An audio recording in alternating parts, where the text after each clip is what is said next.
Assalamualaikum warahmatullahi wabarakatuh. Jumpa lagi teman. Jangan bosan ya.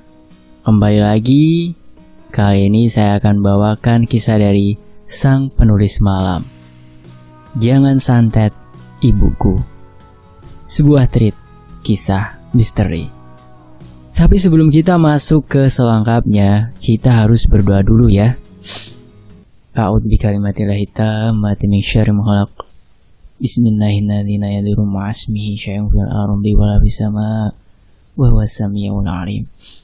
Allahumma shalli ala sayyidina Muhammad sallallahu alaihi wasallam. Ini dia selengkapnya.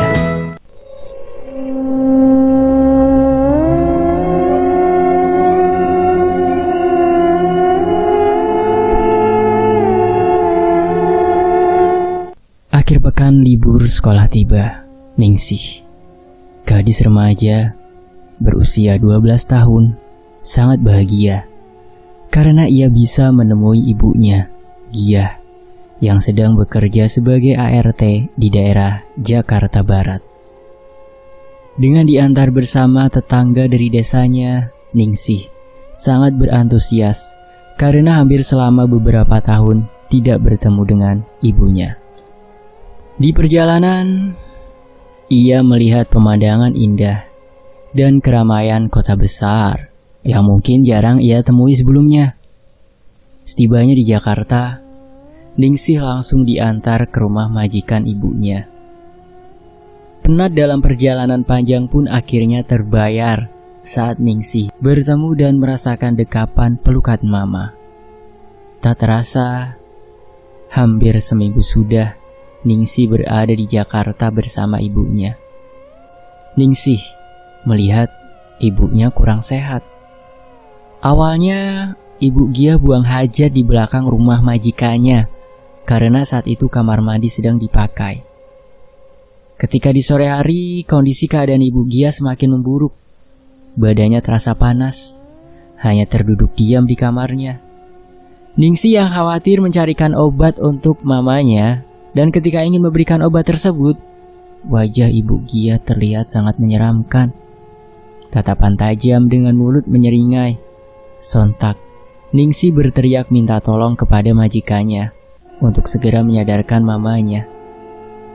Ibu Giah terlihat linglung melihat ada anak dan majikannya di kamar menatap dengan khawatir.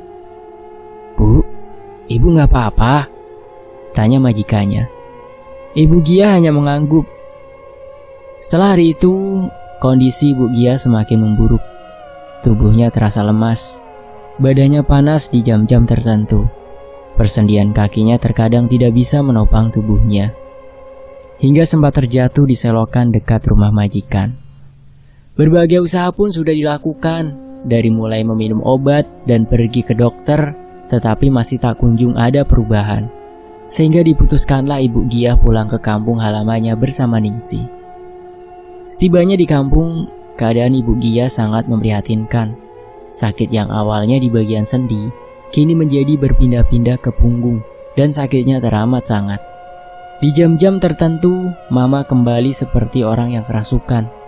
Tatap matanya menatap tajam dan menyeringai.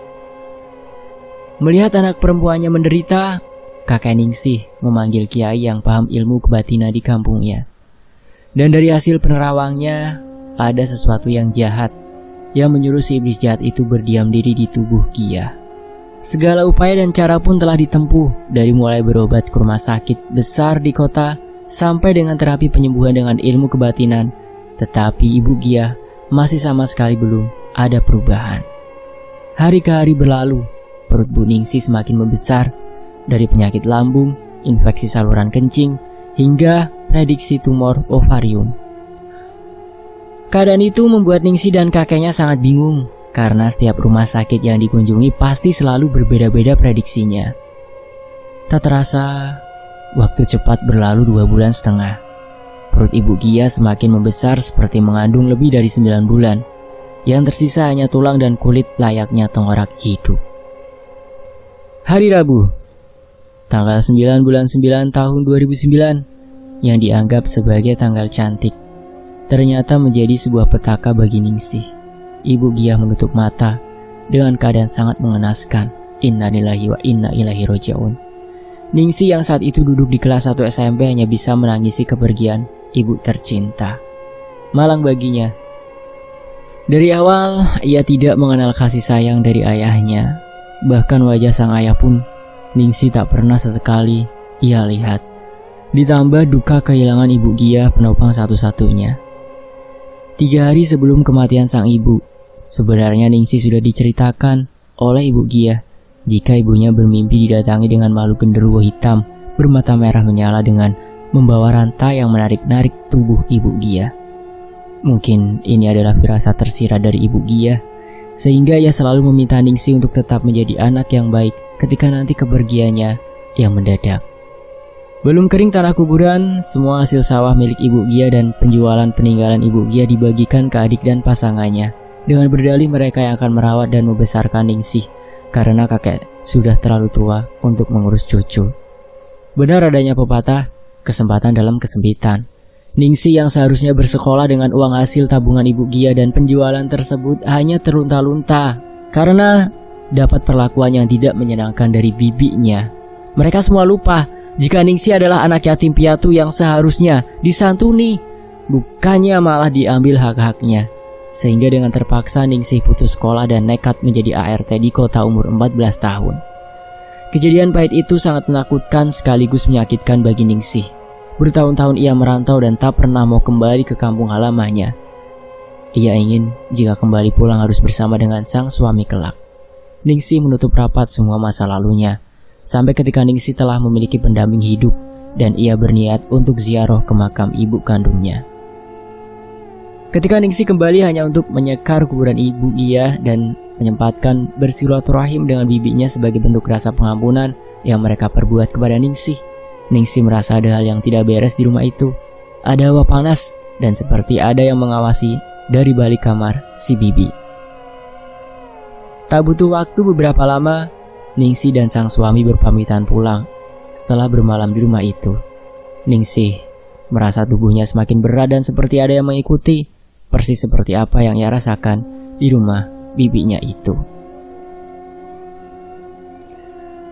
Kembali ke Jakarta, Ningsih merasa ada hal yang ganjil. Kini hampir setiap malam ia didatangi sosok seperti yang dulu almarhumah Ibu Giah ceritakan.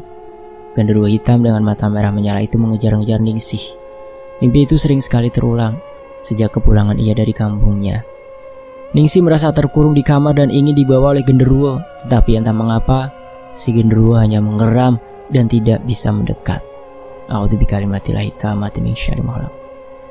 Tak tahan dengan mimpi buruk itu, akhirnya Ningsih dibawa ke paranormal oleh suaminya.